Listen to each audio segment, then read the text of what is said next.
இது வந்து என்னோட 3வது 100 டே ஃபங்க்ஷன். ஸோ கோமாளி, லவ் டுடே, அதுக்கப்புறம் டிராகன், ஹேட்ரிக். ஸோ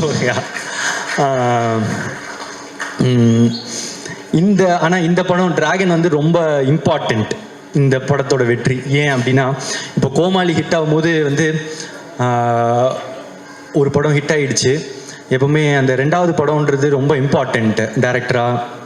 இல்லைனா ஃபஸ்ட்டு படம் லக்கு மாதிரி ஆகிடும், ஏதோ ஒரு படம் ஓடிடுச்சு அப்படின்ற மாதிரி ஆகிடும். ஸோ அதனால் 2வது படம் ரொம்ப இம்பார்ட்டன்ட் நினச்சேன். ஆனால் அந்த 2வது படமும் எனக்கு ஃபஸ்ட்டு படம் மாதிரி ஆகிடுச்சு.